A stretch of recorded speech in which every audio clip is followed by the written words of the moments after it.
Good evening, ladies and gentlemen. I'm your host, Bobby. We're here today, episode 2, with Justin, Scott, and Robert. How you guys doing today?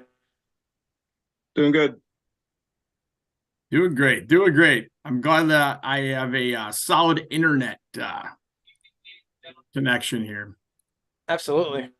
I'm not above a bar, so no, I'm just above my house. So No vacuum cleaner stand for your phone today or anything like that? yeah, I'm pretty fancy. I'm using a computer today.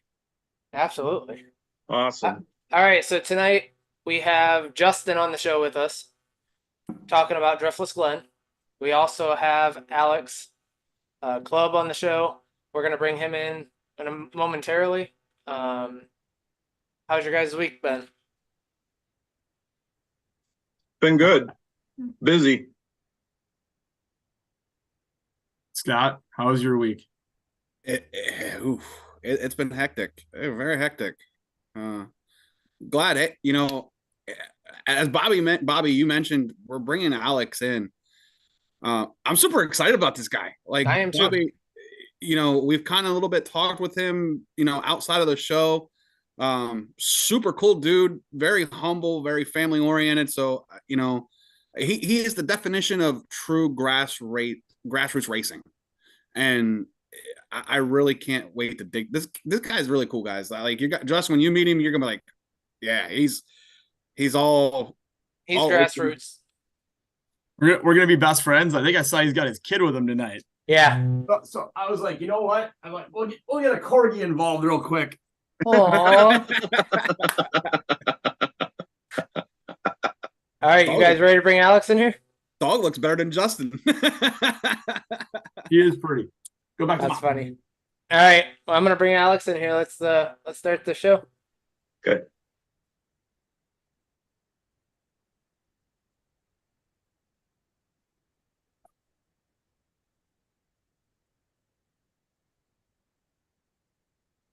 Hey, Alex, how's it going? Good. How's it going? Doing good. What's up, brother? Good to see you. Sorry we didn't get to chat before, full-time jobs and all. No worries. I understand how that goes. So, Alex, would you like to introduce yourself and tell us how you got started in racing? Yeah. I'm Alex Clubb. I am a third generation race car driver from Morris, Illinois. I own and operate my own small business and my own race team in the ARCA Menard Series, Club Racing Incorporated. Um, I got basically into racing because that's all we do. My grandpa raced, my dad raced, me and my brother both race. So, we were at the track when we were real little. So, been around it all our lives. Guessing it was a little more affordable back then when Grandpa and Dad Yeah. were racing. Yeah, for sure. It was a lot more affordable back then. So, so Alex, you mentioned that you're a third generation driver, which in nowadays age doesn't happen very often. Unless you come from a really, really deep rooted family with money and racing involved. Um, you, I saw on your stats and everything, you raced, street stocks on dirt. Um, what was your key moment that you said, you know what, I want to jump to ARCA. This is what I want to do. I mean, so they have the Sportsman Nationals at hold on, buddy. At Springfield, and they run the same day as the ARCA race. So I went there with a guy that was running in that, and it was cool because it wasn't like at a NASCAR track. I mean, you got to walk right into the pit area and you got to check out cars and stuff. So that was like 2013, and then around 2014, I had a guy that I it's old bud, don't drink that. And to drink, I'm thirsty. Okay, go downstairs and get some water then. So in 2014, I met him and I helped them at Springfield and helped him in another race. And then 2015, he got a hold of me around Daytona time and offered me a chance to run the 2 dirt races, basically at a price I couldn't say no to. So I begged, borrowed, and stole to get that deal together and done. And after I got there and did it, I kind of decided that's the route I wanted to go. And, since 2015, we've been just plugging away at trying to get where we want to be, get full time, and get in the groove of things and get running good. So, Alex, on some of your social media posts, you posted that you have 3 cars for this coming season, Ford Fusions. Mhm. Do you have an alliance with Ford or any of the bigger teams that help you out, provide any support or anything like that?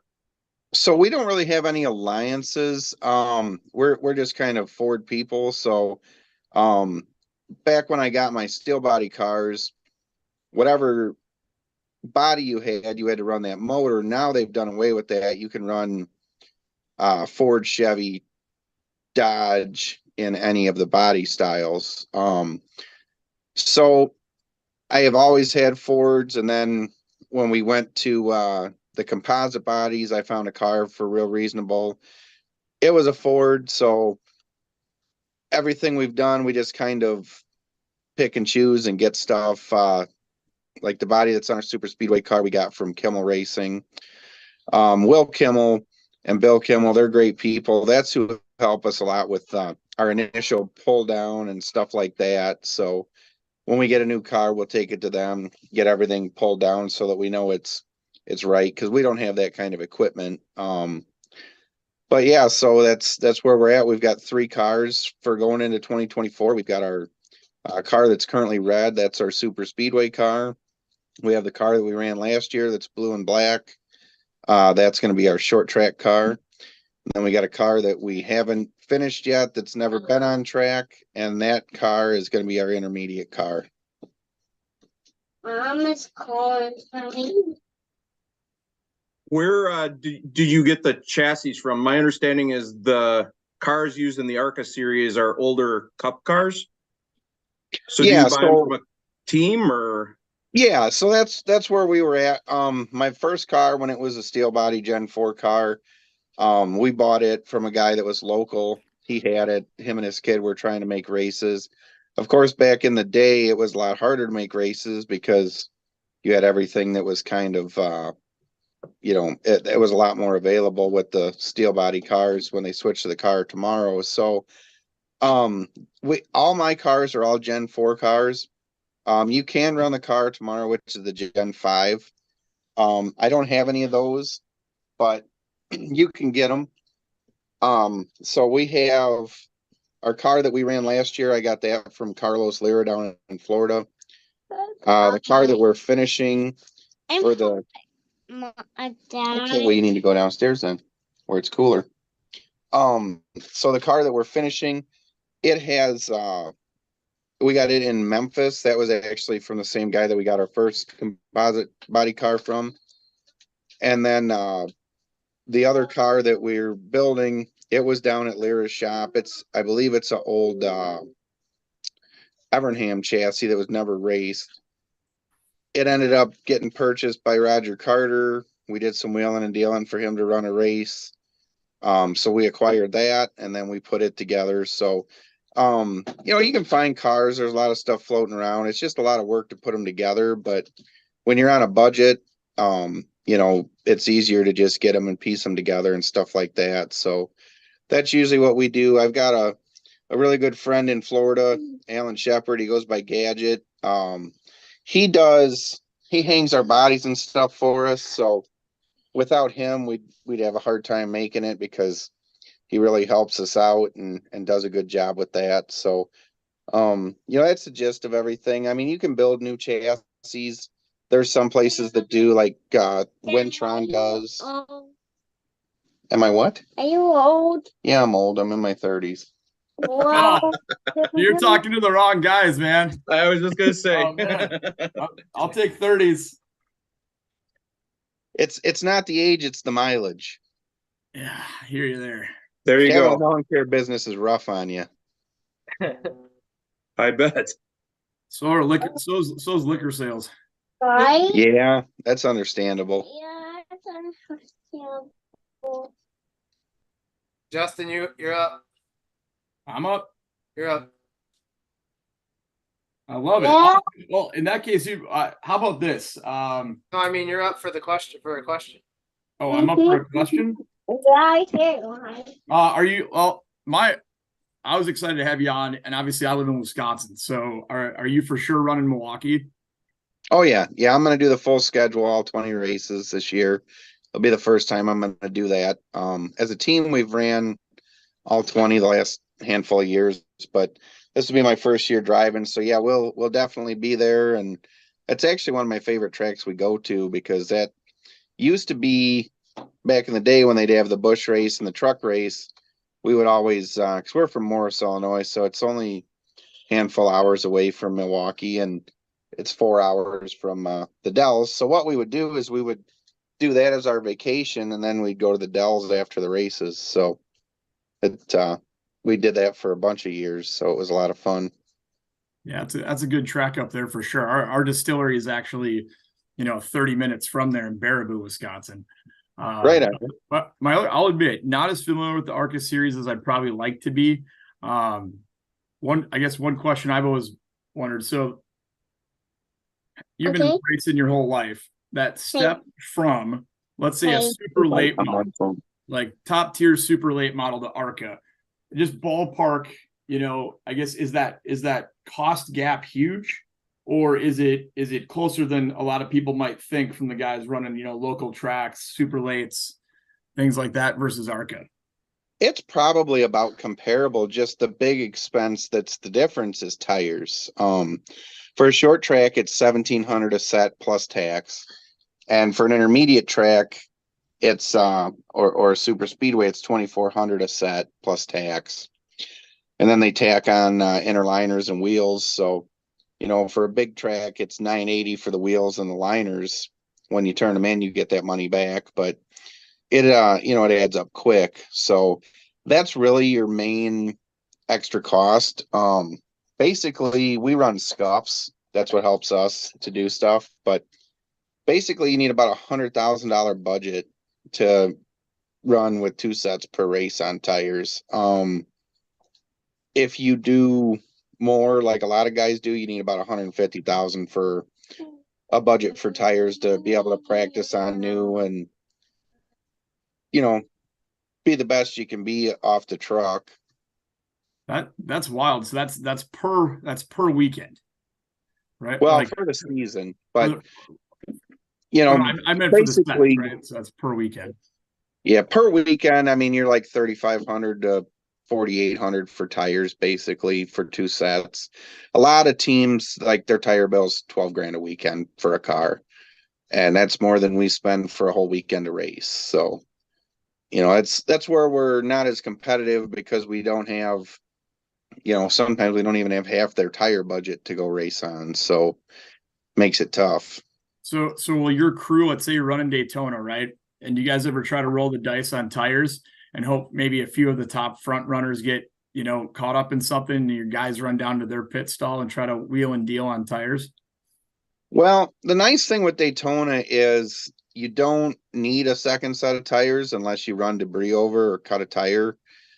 Basically, unless something comes up, your second set just sits there. The problem is our guys are great. Guys and girls are great that we have on our team, but we're just a bunch of blue collar people. We're like your second string B team when it comes to trying to do pit stops. So between our equipment and our people, we just can't pull off good stops to get it done and stay on the lead lap. So really for us, we just try to get in, do as little as possible and get back out. That way we stay on the lead lap, or stay on the lap we're on, I should say, because we're usually never on the lead lap, unfortunately. But we're trying to change that for this year. We've got good motors and good cars and trying to do things right. Just, sponsors is the big thing, marketing partners and sponsors. But,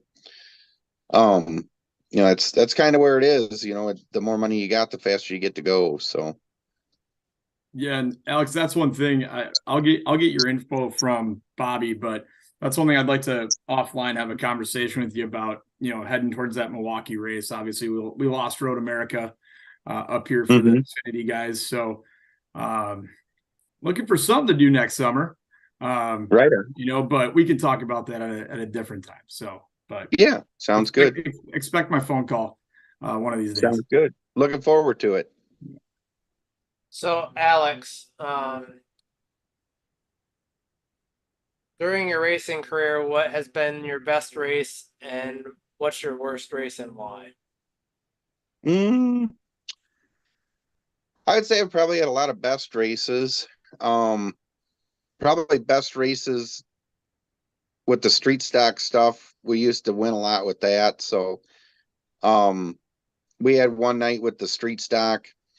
I was leading the heat race, and the way they do it on the dirt up here is wherever you finish in your heat race, you start the feature. So I led every lap of the heat race, and we go into one on the white flag lap, and somebody hit me and the car wiggled a little bit, and I kept going, and we get to the back stretch and the yellow comes out. I'm like, okay, well, they come on the receiver and say 3 to the back. I'm like, what do you mean 3 to the back? I'm leading the race.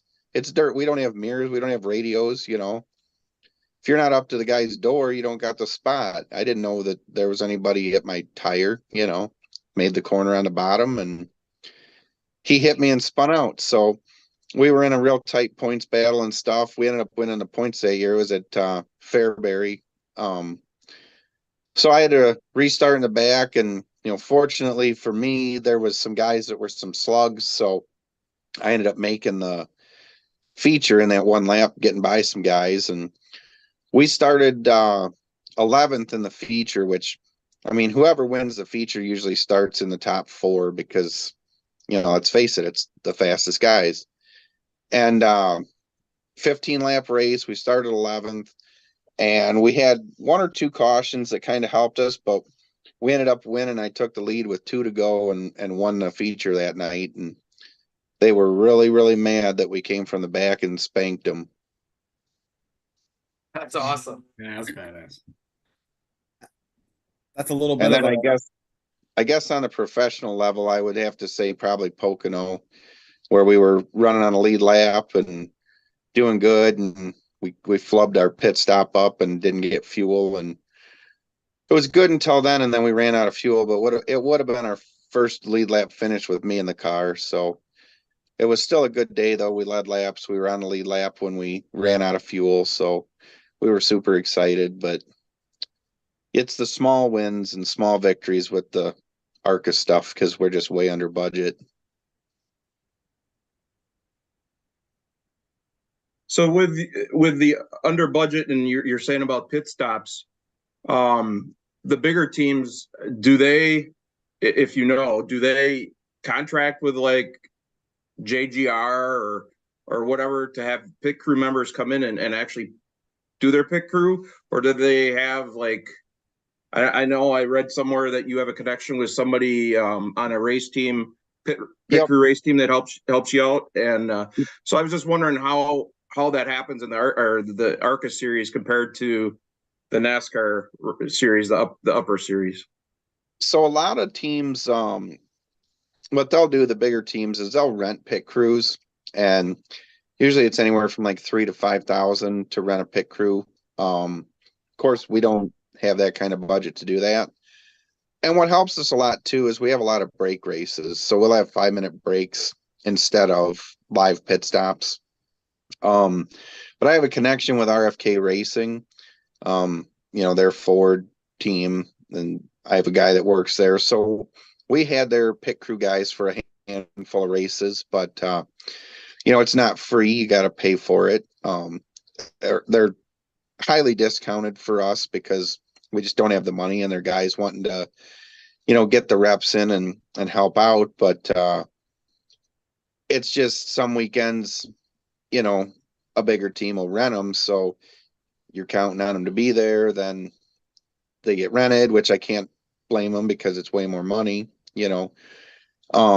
That was kind of like our downfall at Pocono is we were going to have those guys at Pocono, and then Venturini had a fifth car with Jake Finch, and there went our guys over to their car. So, you know, our guys tried. We had an air gun issue, and you know, we plugged away the best we could, but we just couldn't overcome the issue we had. But you know, we win as a team and we lose as a team. We usually always lose as a team, but we you know, we always try to be the best of the rest that's in the race. So we, you know, you've got the guys that have the $1 million budgets, and you got the guys that have the $100,000 budgets, and we always try to be the best of the $100,000 guys.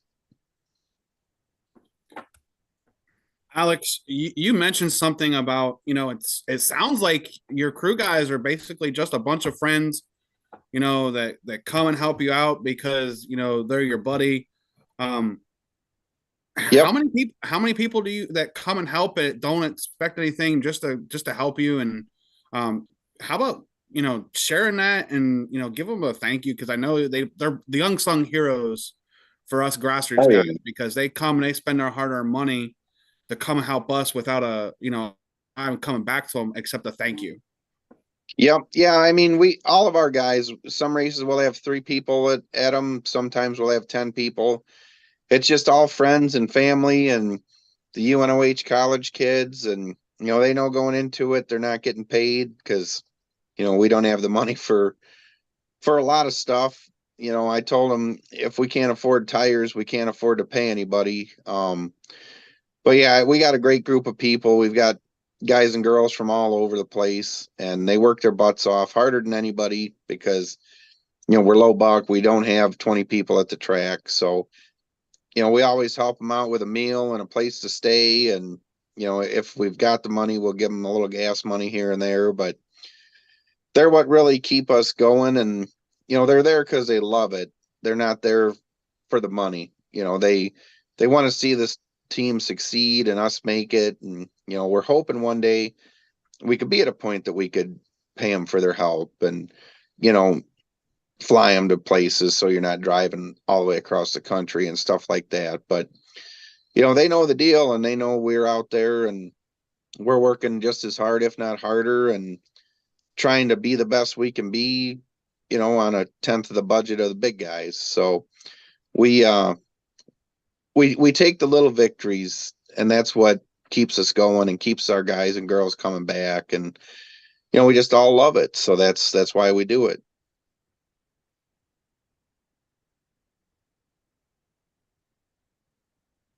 One thing I was going to ask you is something unique that I found out about you when we were doing some background on you for the show is you actually are a alderman at in the city you live in was it Morris, Illinois?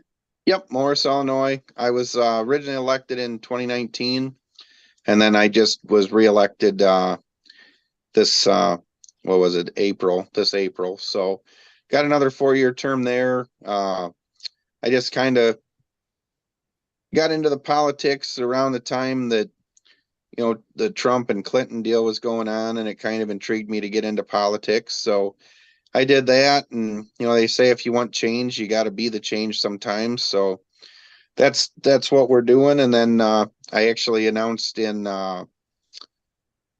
I guess it would have been October. Well, the end of September, early October, at our Corn Festival parade, I announced that I'm running for mayor. So, All right.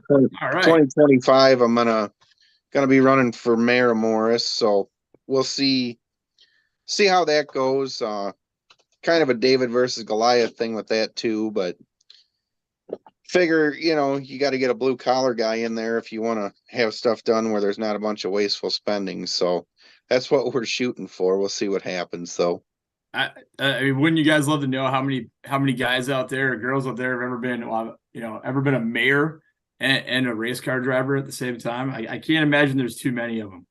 I only know of Jeff Olson. He's the mayor of Seneca, but he's not racing right now. So I don't know if that counts, but he used to race. So that's a plus. That's awesome, man. That's really cool. I respect the hell out of that. So Yeah, I was just gonna say the same thing. I mean, with what you got going on as a small race team, and then you have your own landscaping and lawn care business, and you're Yeah. also in politics, and you have a family. It's just amazing what how you're able to, divvy up your time and do all those things. Yeah, it's nonstop, man. It's from sun up to sundown. It's nonstop. I'm always on the phone or doing something, whether it's work, politics, racing with the wife and kids. We just had a newborn girl, Kennedy. She was born on the 30th of October. So getting to redo everything from stage one again, so, but it keeps us busy. And I tell the wife, you only live once, so might as well do 4 lifetimes in one, right? She don't like that all the time, but I figure it don't hurt. We're all having fun, so got to do what you got to do. Well, Alex, I will say this: congratulations on the baby, and I hope you're getting some sleep a little bit. Thanks. Yeah, lucky for me, my wife breastfeeds, so the nighttime sleeping's good for me and not for her. But I feel bad for her, but and that's the route we go. She doesn't want to do the formula, so I help when I can. But most of the time, it's I wake up, I make sure everything's good, and then I pass right back out. Luckily I can do that. She says she can't do it, so but I could sleep on a rock if I had to. So I'll admit I don't think I was prepared to ask any breastfeeding questions. Bobby, do you? I ain't got nothing. Is that in your script? Nope. Is that okay? I didn't have that either. I've got a corgi, nope. I got a corgi with allergies, and that's enough for me. I hear you. So, Alex, I want to come back to your dirt experience, man. Being a dirt guy myself, down in Florida, I race some pavement stuff, and you and me, we have pretty much the same dirt background. How hard was it for you? Because I know it was a struggle for me. How hard was it a struggle for you when you made the decision to switch from dirt to pavement? How big of that learning curve did you have? Well, honestly, it really wasn't a learning curve for me because since day one, I've raced both. I started in 2000 in go-karts, and I think 2001 or 2002, we started doing the Burris Circle Tours. So we were doing where we'd race. My dad would race his late model on Fridays. Then I would race at Jules Raceway on Saturdays. And then Sundays, we would either go to, it'd be Grundy, Rockford, or Lake Geneva. That's the 3 tracks that they ran with that. So I got a lot of experience with that. And what was cool with that is it was a lot of drafting and bump drafting. So it was like a super speedway and a go-kart. So it was interesting with that. And then, as I moved up into cars, my first season in a car was 05 with 4-cylinder. And we ran Grundy with that on the asphalt. And then 2006, we ran with the same car. We switched it over every night. I ran Grundy on the asphalt, and then we went to LaSalle on Saturdays with the dirt. And then, we moved up to the street stock on the dirt in 07. 08, I ran the asphalt super late and the dirt street stock. So we were bouncing between LaSalle, Kankakee, Fairbury, Grundy, and then I ran a little bit of late model in 09, and that was mainly just dirt. So I've always had that asphalt experience. It's just less. So I've ran everything from a go-kart to a super late on the asphalt, and on the dirt, I've ran everything from a go-kart to a crate late. So, I've been blessed to be able to run pretty much every kind of car except for a dirt super late. So it's, everything kind of drives different, but at the end of the day, a race car is a race car. So, sometimes it takes a little time to figure them out, but once you figure them out, you're good to go. So, man, Alex, I'll tell you what, 2 things that really resonated with me, right? 2 tracks that are unfortunately no longer with us, right? So you mentioned Rockford and Lake Geneva. I grew up going to Lake Geneva as a kid. My dad ran a hobby stock. And Mhm. did you ever fly off the edge? So for those of you that don't know, Lake Geneva did not have corner walls. hmm I never did that. I mean, with the go-karts, we only ran probably about 70 miles an hour, which sounds fast for a go-kart, but I mean, if you spun out, you stopped pretty quick. And I only had the opportunity to race a car there one time. I think it was '05. Is that when their last season was? I think. It's pretty close. That's, But we that's, did that's pretty darn close. we did an enduro there. It was like the last race they were ever having there. And it was a deal where you ran like the front stretch, and then there was like I don't know if it was like an old like landing strip or something in the infield, but you'd run the front stretch and then you go down onto that and you just kept going back and forth. So it's kind of weird because you didn't get to run like the whole track, but it was cool to get to be there for that. And then um I've always loved Rockford. I never really got to run anything super quick there other than we ran the dirt street stock on the asphalt for the brackets the one year, but we were at the last Goblin this year, and I was running second, and I was like 10 feet from the guy leading it, coming through the chicane, and somebody hit me in the right rear and popped it. And then I ran about 20 laps with a flat right rear, and red flag came out. We hurried in and changed it, and we ended up fifth 2 laps down because they threw the green before we got back out there. But just sucks to see tracks like that go away. It's Rockford is an amazing place. Lake Geneva was a ton of fun. LaSalle was a lot of fun. It sucks to see places go away that so many people love and have enjoyed having be around. Amen. We all agree with that one. All right, Bobby, let it rip. All right, so the last question we have is if somebody wanted to become a fan of yours, how do they get a hold of you on social media? And if you have hero cards, how do they acquire some? So I have a Facebook page. It's Club Racing Incorporated. I have my personal Facebook page that I just leave it open so that people can see it. I try to add people if it looks like they're real people, but I have like 500 and some friend requests right now. So if I don't know you look like you're a fake account, I don't answer it, but I try to if it looks like it's racing people or fans. I've got a Twitter at Alex Club 3. I have a Instagram. I think it's Club Racing Inc. on there. I'm kind of a boomer, so I don't really do the Instagram thing. And then that's pretty much where we're at. I've got all those things. Hero cards. If you want a hero card, you can send a self-addressed stamped envelope to our shop, which we have that pinned on our Facebook page, the address and everything. And then we'll get you a hero card sent over. We're out of them right now. We're waiting on our new batch to come in, so we've got a few people waiting. But that's pretty much that with all that. I got Bobby, I'm sorry. one quick question. Oh, go ahead, Scott. Bobby, your question sparked a question in my head. So, No, go for it.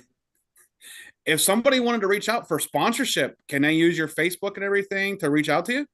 Yep, Facebook. I mean that's pretty much the easiest way. Facebook, or you can call me. Email. My problem is I'm so busy with work, and like everybody, we don't have enough workers. My phone rings off the hook, so it's either work or answer the phone. So usually I work because I like money and I need to make it. So sometimes I miss calls, and almost daily my mailbox fills up, so I can delete messages every day, and usually by noon it's full again. But it's it's the nature of the beast nowadays. I'll tell you what, Alex, what you need to do is go find a college freshman or sophomore that wants to go into marketing and offer them an unpaid internship and have them run your social for you. Genius idea, by the way. Right on. Yeah, I've got people that all the time they hit me up about doing it, and it's just hard because like I tell them, I just do it myself. I can never afford the stuff, so I just do it myself. I've got a kid that he's out of Indiana. with Runnins Racing Designs, Gavin Newton. He does a lot of our graphic stuff for our Facebook page and Twitter and stuff like that. So he's a cool kid. He hooks us up. But past that, I just kind of do it myself because, you know, if it's $50 here, $50 there, it's $50 I try to put into the race cars. So, Heck yeah. but not a bad idea. I like your style there on that. I work for a family-owned company too, so I know. So you know how it is, Ben. I know the drill. Right on. Yeah, the question I was going to have was exactly what Scott asked you. So, Bobby, I guess back to you. All right, so Alex, that's all we have for you, and good luck this upcoming season. Thank you very much. Thanks for having me on. Yeah, good Well, luck. thanks for Ron. coming on. We Appreciate it. appreciate it. Yep. Thank you. Good luck. You're for sure. welcome. Thank Thanks, you, guys. Alex, and good luck to you, my friend. And wish you the best of luck. We'll see you in Thank you. Milwaukee. Appreciate it. Right on. Looking forward to it. Good deal. Awesome. All right, guys. So now our Yeah, what a our great second- dude. what's that? Absolutely. What a great dude. Oh, absolutely. Oh Man. wow! I thought I worked hard. I almost feel like I should go back to work and stop doing this podcast with you guys right now. You know, liquor stores are open in Wisconsin for another hour and a half. All right, Bobby, hit it. All right, so our second segment, we'll let Rob actually do it because this is his part. Our second segment, Happy Hour. Rob from the Observation Tower is bringing you Justin Sharpie from Driftless Glen. Oh, Oh, How's it hey, going? Justin, how's it hey going? guys, how's it Hey, going? Good to what's be up? here. He had to switch hats so he didn't look like the same. He's like, I gotta change. Yeah, how you guys doing tonight? Doing good. You? Good, how about you? Oh, we're living the dream. We got 3 weeks left of the busiest time of the year for liquor sales. So Scotia busy. I'm pretty sure that anybody who does a podcast like this definitely has to work a 9 to 5. I think between the four of us, I was literally I got to this desk and plugged my computer in at 6:59. So yeah. Pardon the 3-minute delay to the podcast because we had to wait on Justin to hop in the chat. I apologize, but I'm also technically a guest. You know, you guys asked me to be here tonight. You know, I'm no longer Justin from the podcast. Now it's Justin from Driftless Glen. So, but thanks for having me on, guys. Super excited to be here. We're Hey, really Justin. happy that you're here with us, Justin, tonight. On both realms. Yeah. Yes. Go ahead and tell us about Driftless Glen. Yeah, so Driftless Glen Distillery. So we're out of Baraboo, Wisconsin. For those of you that aren't familiar with Wisconsin listening out there, we're about an hour north of Madison. If you don't know where Madison is, we're 2 hours from Milwaukee. If you don't know where Milwaukee is, we're about, we'll call it 245 from Chicago. And if you don't know where Chicago is, there's not a whole lot I can do for you. So that's about it. But we're owned by a husband and wife team, Brian and Renee Bemis. They actually worked in the automotive industry for dang near 50 years. We are a completely grain to glass distillery, meaning that we do make everything, barrel everything, age everything, bottle everything right at our property, which for those of you whiskey nerds out there listening in is not all that common these days. And it's really not all that common for a family-owned craft distillery, especially in Baraboo, Wisconsin, to be sitting on 7,000 barrels of whiskey. So we are primed, been around 9.5 years. It's been one hell of a wild ride. Fortunately, we keep growing, so that's fun. My first year on the job was a little tricky 7 years ago. So trying to sell a 2-year-old bourbon, boys, is not the easiest thing in the world, but we survived, and now our oldest barrel pick's out there in that 8-year range. And then if you do the math right, in about 1.5 years, a little less, we will actually launch a 10-year-old single barrel bourbon. So that'll really take us into that next stratosphere in distilling, right? So your first step is, hey, let's We got to hope and pray we can make it 2 years of peddling gin and vodka. Let's get to bourbon, okay, because it has to be a minimum of 2 years old, right, to be considered bourbon. And then, okay, let's make it through that and hope to God people buy it. Then let's hope they buy it again. Then you get to 5 years. But then when you hit 10 years old, there are very few distilleries out there with readily available 10-year-old bourbon.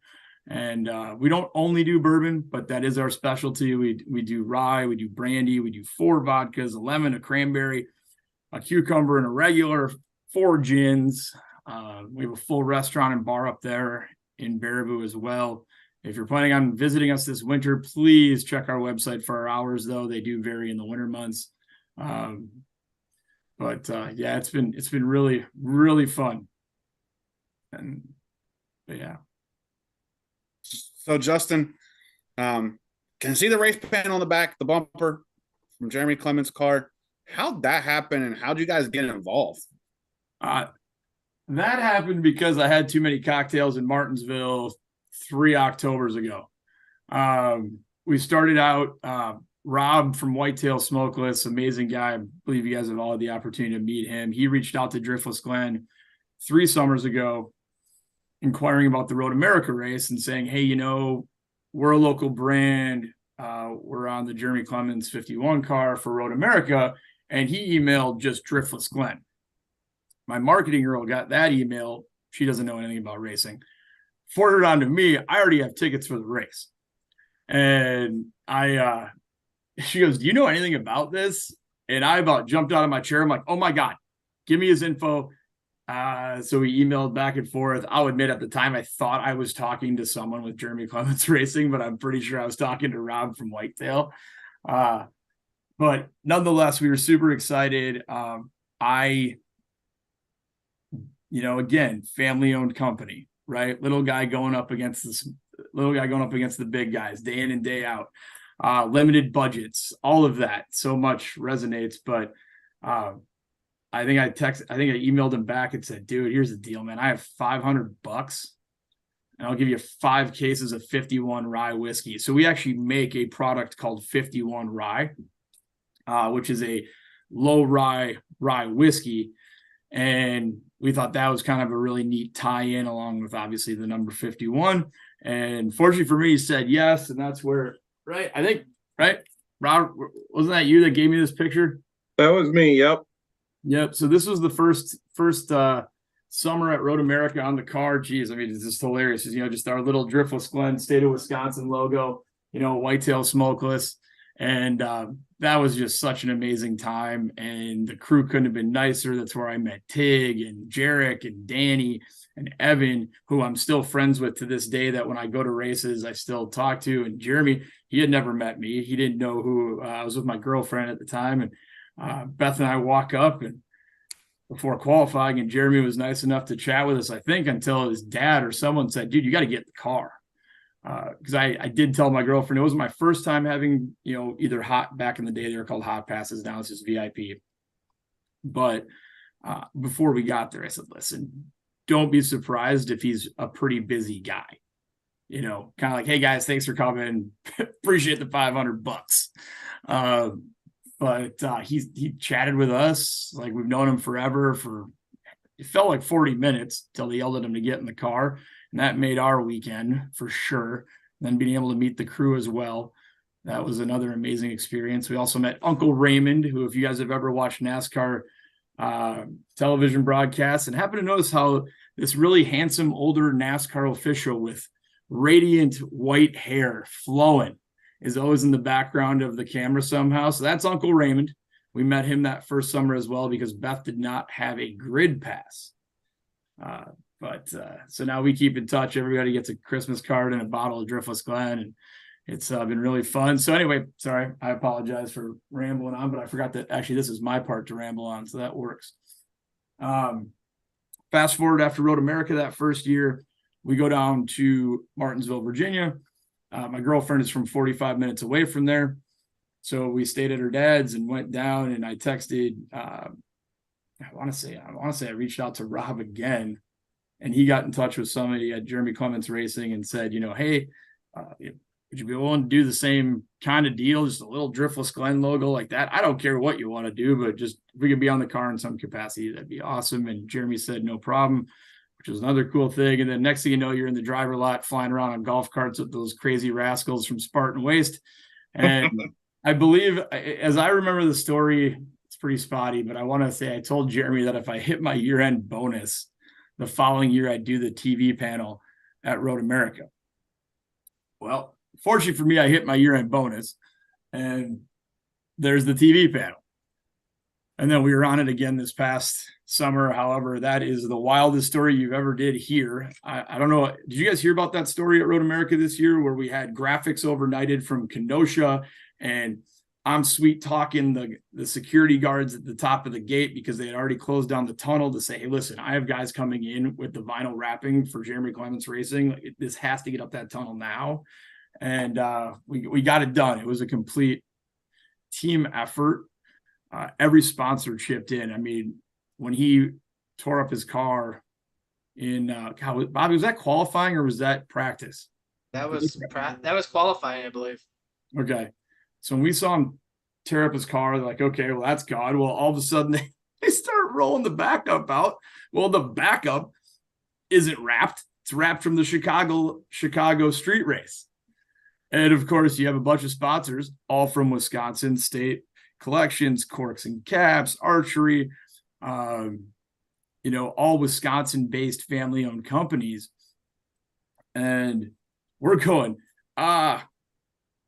I don't have a whole lot to do with First Pacific funding, so we everybody was on the phone on the back of the hauler trying to call. I was calling all my buddies that run short track up here. All of a sudden, someone, I can't remember who found it. It might have been Rob, but found a gal in Kenosha who fired up the old printing presses, and we went from a bright orange and black car to, well, just a white and black car, which I enjoyed better because anybody out there looking to create a vinyl design, don't do blaze orange and black on the TV panel. The TV cameras will not pick it up. So I actually wasn't terribly disappointed that it turned out to be a white and black car, and comes with a great story to boot. And it was a complete awesome team effort from all the sponsors there. I think I told you all my stories. I've got other ones, but that we got to keep this under 4 hours. You mean 5? We're going 5 tonight. Okay, I need more beer. And apparently I got to figure out how to not talk with my hands like Ricky Bobby. I need to know what to do with my hands, apparently. Well, thanks, Robert. So again, another thing that I always like to bring up, and the reason why we resonated so well. So admittingly, I didn't know a lot about Jeremy Clements Racing going into that first summer at Road America 3 years ago. But it didn't take long to realize how many similarities we had between Driftless Glen and Jeremy Clements Racing. So, we're one of the largest craft distilleries in the Midwest, absolutely, but we run with a really tight team. We have Abby who's our operations manager. We have Bethany, who's our head of marketing. And up until a few months ago, it was only me in the street covering most of the darn country. And then we have our head distiller, Nathan, our warehouse manager, Casey, and Angelica in the bottling room. That's it. And for the amount of volume that we do produce, that's very impressive. And obviously we work on very strict budgets. We can't just go light money on fire to try to be the biggest and baddest. And you've got to do that meticulously and do it right. So and again, family atmosphere, no doubt. And it doesn't hurt that Jeremy's a great guy as well, right? So you get to hang out and chat with him, and you feel super cool, and get to tell everybody at the bar the next week that you're hanging out with Jeremy Clements. And again, I live in the Madison area of Wisconsin, so it's not exactly a hotbed of NASCAR fans, but we do have distribution in South Carolina. So I actually just flew back from South Carolina last Saturday. Spent a few days down primarily in the Charleston market. Didn't get a chance to get up to Columbia and Spartanburg, unfortunately. But one little plug I do have to throw in here before you kick me off. Again, I'm assuming we have some listeners from South Carolina. By the way, man, did I have a ball for 2.5 days down there. I recommend Reds in Mount Pleasant, great bar. But we do have some awesome barrel picks in South Carolina right now. So if you're like, man, where can I find some Driftless Glen? We're in Bottles in Charleston, Morganelli's in Columbia, Total Wine and More, Herm's Liquor, Top Hat Liquor, Saki's in Columbia, to name a few. So it's been, people ask me all the time, okay, let me get this straight. You guys focus on Wisconsin, Minnesota, Iowa, Illinois. That's where we have our primary distribution. Where's South Carolina falling there? Well, a few reasons. One, our distributor kicks ass down there, and they do a great job with very little support. Secondly, I thought it'd be a really great state to go visit in February and March when it's -20 up here. You know, might as well go work in the warmth. And again, our connection as well with Jeremy Clements Racing. So I'm gonna do my best to try to create an incentive for our distributing partner down there, their sales team, for maybe the Darlington race or something, to get all of them to the track, and you know, maybe we can figure something out, because unfortunately, as you all know, we lost Road America. I am bummed. So I second that. I am not happy either. So we have a comment on Twitter or on YouTube, and I have to throw it out here. Joseph says, "Come to Jersey. There's no Driftless Glen out there." Unfortunately, it will be a little while before we make our way to Jersey. If you were to ask me what states we're currently in, the answer would be Wisconsin, Minnesota, Iowa, Illinois, Kentucky, South Carolina, Kansas, Oklahoma, California, Florida, Maryland, Massachusetts, Michigan, Texas. But you get outside of Wisconsin, Minnesota, Iowa, and even into Illinois, the distribution falls off pretty fast. You can definitely ask for it. It may be available. It may not. We just went through kind of a shift with our company. We hired a broker to manage our out-of-state sales for the last 3 years, and it didn't quite work out how we were hoping it would. So now we took back full control of that. Now I'm the national sales manager, and now I'm managing all of that. So hopefully that'll change. But that's where we're at right now. 2024 will be a fun year. Absolutely. We'll try to get to New Jersey. I just got to say one thing. I got my bottle I ordered offline, and Okay. it was really smooth. 5-year-old Scott, the 5-year-old bourbon, sorry. Really smooth. I was not sure what to think at first, because, you know, I'm used to the older bourbons, you know, longer distilled and stuff. Pretty good. Got to give you credit. It's pretty good. It's really good. Yeah. Thank you, Scott, and thanks for ordering it. I had to like give Bobby a free one just to let me come on this thing. So Oh, Jesus. give him a sign and another sign and all this stuff just so I can come on for 20 minutes and talk about. I'm just kidding, but no, appreciate it. Again, and Scott, right? I mean, if you're a bourbon drinker, I mean, there's a handful of readily available stuff, that's really over 5 years old these days. There's not a ton that you can just go pick up. And especially for, I'm not sure what you paid online, but our price points usually range anywhere from, cask strength bourbon, probably in that 59 to 69 range, small batch, anywhere from 39 to 49, depending on where you're shopping. But So Justin, Joseph wants to know, where in Maryland can he get some 51 rye?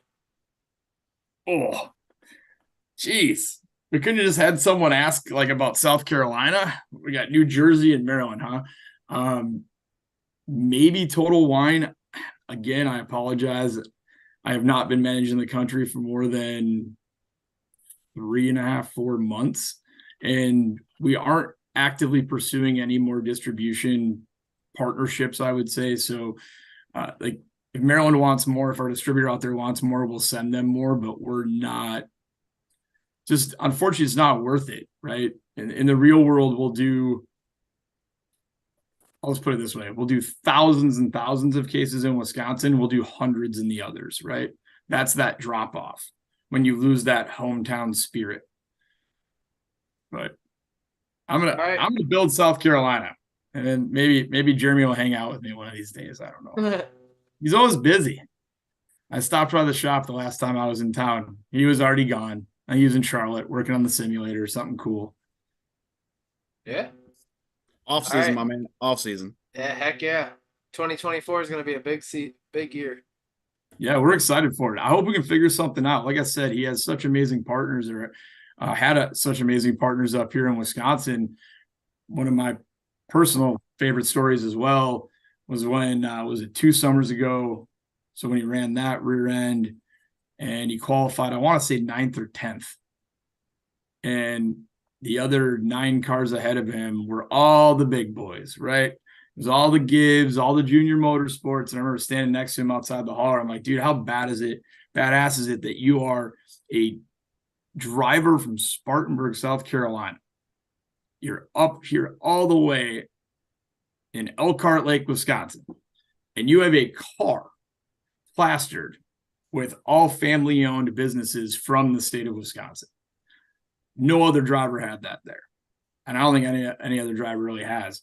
You know, they'll go out and find some of the big guys. They'll go find, you know, the Woodmans and things like that from up here. But for true family-owned businesses, you don't see that. So it was really cool. And all of those partnerships are all thanks to Rob from Whitetail Smokeless, for sure. He really built this. Like I said, 3 years ago, it was just a little Driftless Glen sticker and Whitetail. And then it went from Whitetail and Driftless to Corks and Caps and State. And then we did it again. Then we brought in Root River Archery, and it was really fun. So again, we're super sad that Road America's gone. I could care less about going to the great city of Chicago. Sorry if I offend anybody, but I just don't care. As a race fan, I could care less about that track. I thought it was all smoke and mirrors. I thought it was for people who've never watched a race in their lives and wanted to sip champagne in the VIP suites. So not quite my cup of tea. If you're neat ambiance, absolutely. Watching cars fly down Michigan Avenue. I'm not taking anything away from that, but other than, I'd say, the look of it all, not a fan. I would have stuck with Road America. I agree with you, Justin. I would have too. I mean, Road America was sold out. It's basically a state park with a racetrack in it. I mean, basically. And way cheaper beer pricing. Or way cheaper everything. Yeah, way cheaper everything. Right. But I personally was really bashing hard on the Chicago race because I was upset that they took Road America off the schedule. And after I watched the race, I was like, okay, so this is sort of cool on a street race, but I agree it wasn't my cup of tea. But the race was sort of exciting because it was close between Van Gisbergen and Justin Haley at the end there. And so I was like, okay, well, this is not bad.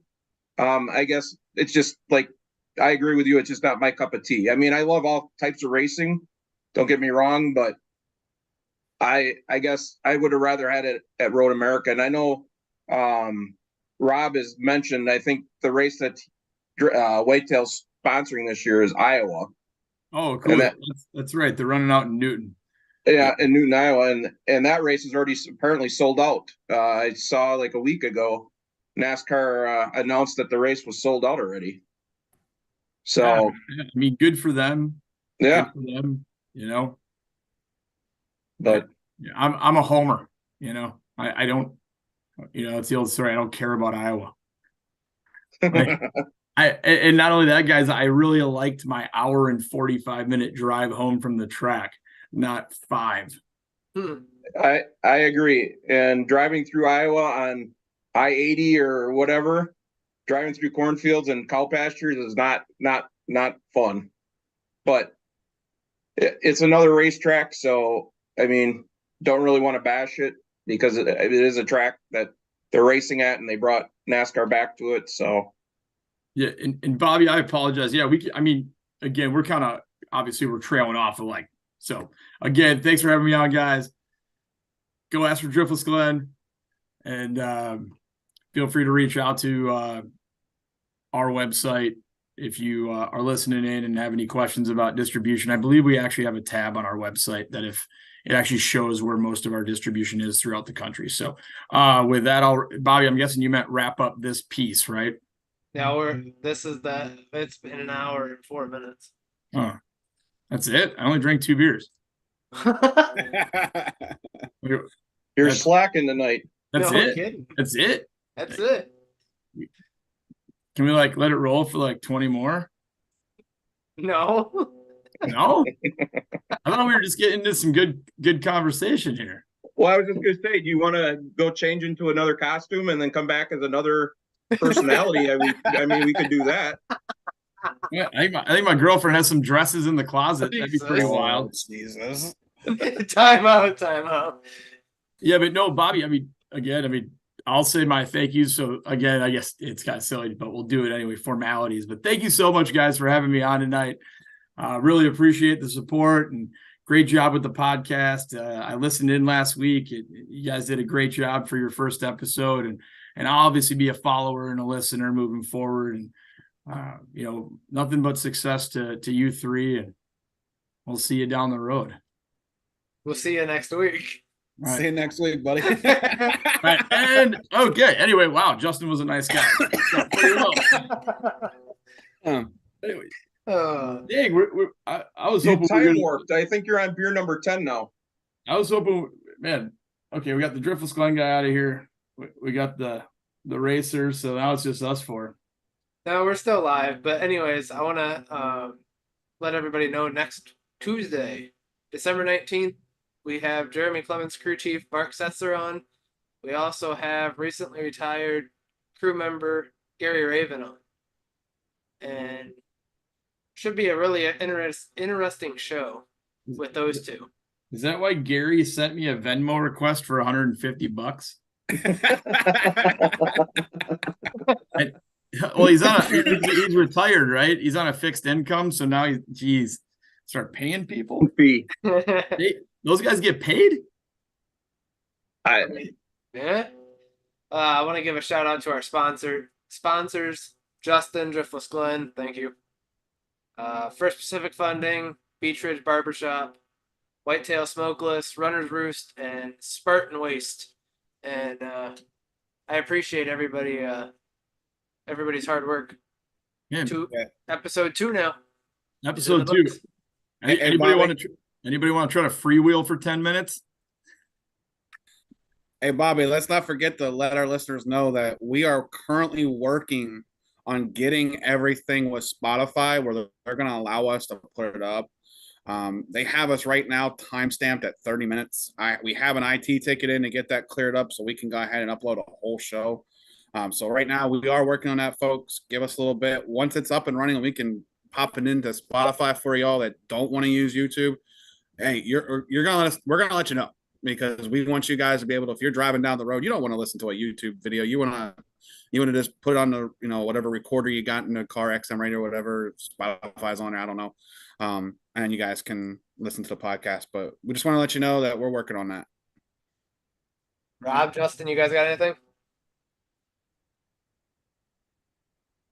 I mean, I'm doing great. I wanted to throw out that one topic of conversation from That's not happening this week or next week. Come on, Bobby. We'll save Come that on. for another day. Okay. We'll leave all the listeners in suspense. Yes, we will, because it's gonna be a topic that's gonna blow everybody's mind. It's gonna take time. So it's a day that we're slow. It's going to be a good one. It's gonna take every bit of Controversial. 45 minutes. Controversial and good, all at the same time. How about an easy one? How much do you hate one lug nut? I am not a fan. No comment. Not a fan. He's like, I'm staying Switzerland here. I'm. No, I like my 5 lug. It takes the old saying I've always heard. It takes nuts to race. So I would say more than one. I can't. I just can't get over it. I'm too old now. Maybe if I was in my 30s, I could do this. But All yeah, right, guys. Well, episode 2 is in the books. We will see you guys next week with Mark Setzer and